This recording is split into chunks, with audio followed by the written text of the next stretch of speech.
Meus irmãos e minhas irmãs, paz e bem. Nesta última segunda-feira, antes do início da Quaresma, nós começamos a ler um livro do Eclesiástico ou de Sirácida. Sirácida, ou Jesus ben Sirá, é o nome do autor. Este livro foi escrito cerca do ano 180 a.C. e depois de 30 anos ele foi traduzido para os gregos os judeus que viviam nas terras gregas. E como a versão original hebraica se perdeu, ele foi considerado pelo povo de Israel como um livro escrito originalmente em grego. No século XIX se percebeu que não era verdade, porque se encontrou as versões mais antigas. Daí uma diferença que nós vamos ver em cada citação, que vai se dizer qual é o capítulo e versículo do livro do Eclesiásticos e qual é o capítulo e versículo do texto grego, porque o texto que nos permaneceu como íntegro, bem maior, é a tradução grega, ao passo que aquilo que se descobriu depois é uma versão reduzida em língua hebraica. O tema central desta reflexão é um chamado a viver a sabedoria que nasce da escuta da palavra de Deus. A palavra de Deus, o autor vai dizer, forma pessoas mais sábias do que aquilo que é capaz de fazer outras culturas, como a filosofia grega. Ouçamos. Já no início do livro do Eclesiástico, vai se dizer assim: toda a sabedoria vem do Senhor Deus. Ela esteve e está sempre com Ele.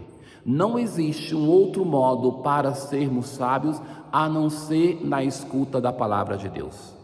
A intenção do autor do livro do Eclesiástico é deixar um testamento para os jovens de Israel, que se viam seduzidos pelas ideias da filosofia grega e que ele vai dizer: calma, nós temos algo que é maior do que a filosofia grega, que é a palavra de Deus, que esta sim forma na sabedoria. Mas onde está a verdadeira sabedoria? Está em Deus. Ele fala, ela é ligada a Deus. E ela é impossível de ser contada, porque é numerosa como a areia do mar, como as gotas de chuva, como a altura do céu, a extensão da terra, a profundeza do abismo. Quem é que é capaz de conhecer tudo isso, de medir tudo isso, de contar tudo isso? Assim é a sabedoria de Deus. Fonte da sabedoria é a palavra de Deus. O modo como essa sabedoria que está em Deus chega até nós é através da sua palavra. Quem frequenta a palavra de Deus, quem a escuta, faz um caminho de sabedoria. Não pensem que é o estudo acadêmico, ainda que seja da filosofia e da teologia, que vai fazer com que uma pessoa chegue a uma verdadeira sabedoria. É a escuta da palavra de Deus. E nisso, meus caros irmãos, nós temos um privilégio em relação a qualquer outra igreja e reconhecemos. Qual é a igreja que todos os dias se detém a ler de modo semi-contínuo a palavra de Deus e a nos formar? Então, na participação da liturgia, na oração da liturgia das horas, da Lexio Divina, nós vamos formando o nosso coração, para que nós tenhamos um modo de pensar de acordo com aquilo que quer o nosso Deus. Só um é o Altíssimo, Criador onipotente. Ele é quem criou no Espírito Santo. Ele a derramou sobre todas as suas obras. O Senhor deixou o seu traço de sabedoria em tudo aquilo que fez e em cada ser humano. Sobretudo no ser humano, Deus que o criou com sabedoria, deixou um traço de sabedoria. Daí então, existe em cada um de nós essa sede de infinito, que só vai ser saciada no encontro com Deus. E uma fonte por excelência deste encontro é a escuta da palavra de Deus. Ele a concede àqueles que o temem. O último versículo introduz a um outro tema muito precioso para o livro do Eclesiástico: o temor de Deus. Ele apresentou, existe uma sabedoria, essa sabedoria está em Deus, ela é transmitida a nós pela palavra e para acolher esta palavra nós precisamos do temor de Deus. No salmo responsorial de hoje nós assim rezamos: Deus é rei e se vestiu de majestade, revestiu-se de poder e de esplendor. Somos chamados primeiramente a contemplar a grandeza de Deus. Desde sempre, ó Senhor, vós existis. Verdadeiros são os vossos testemunhos. Refúgio a santidade em vossa casa, pelos séculos dos séculos, Senhor. Na aclamação ao Evangelho de hoje, Jesus Cristo Salvador destruiu o mal e a morte, fez brilhar pelo Evangelho a luz e a vida imperecíveis. Diferentemente de Mateus, que nós estamos escutando nos domingos e que nos apresenta diversos longos discursos de Jesus, o Evangelho de Marcos, Jesus não é tanto apresentado como o pregador, mas sim como o grande taumaturgo. Em nenhum evangelho Jesus enfrenta tanto o demônio como no Evangelho de Marcos. Nós temos ali 5 exorcismos, dos quais o que temos no Evangelho de hoje é aquele que é o mais descrito, o mais longo, rico em detalhes. Jesus está descendo do Monte da Transfiguração com os 3 discípulos e então encontra uma grande multidão. E essa multidão tem no meio deles também os fariseus, que estão em discussão com os discípulos que ficaram na base do monte. Então Jesus vai perguntar o que eles estão discutindo e alguém, o pai da criança endemoniada, vai dizer: Mestre, eu trouxe a ti meu filho, que tem um espírito mudo.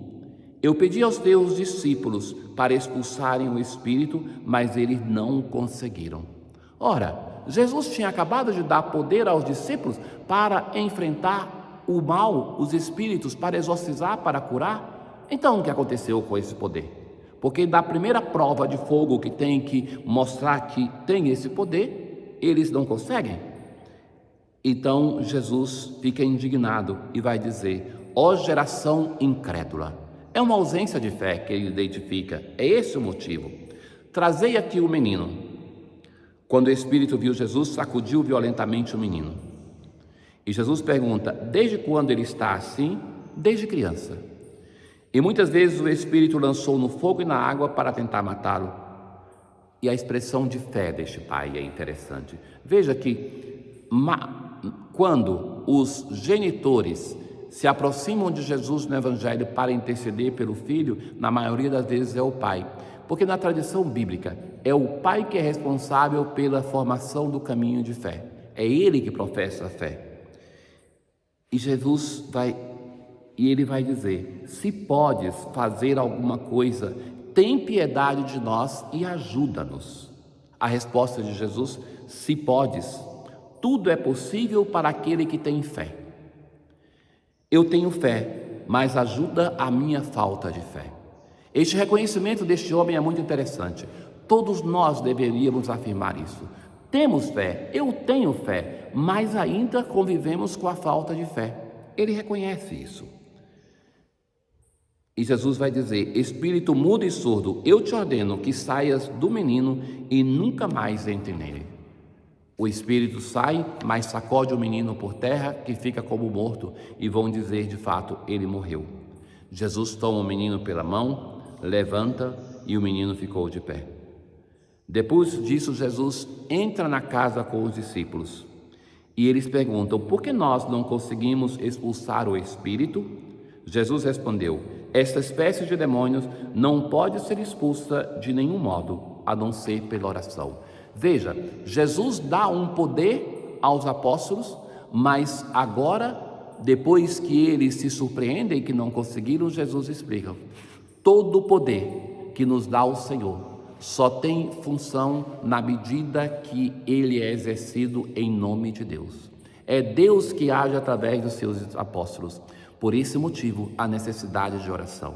Não é um poder nosso, uma propriedade nossa, mas através da oração nós estamos em comunhão com Deus e nós assim podemos sempre agir no seu nome.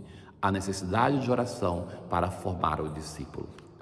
Na oração de hoje, da comunhão, nós assim rezamos: Senhor, de coração vos darei graças, as vossas maravilhas narrarei, em vós exultai de alegria, exultarei de alegria, cantarei ao vosso nome, Deus Altíssimo. Tenham todos um bom dia. O Senhor esteja convosco, Ele está no meio de nós. Abençoe-vos o Deus Todo-Poderoso, o Pai, o Filho e o Espírito Santo. Paz.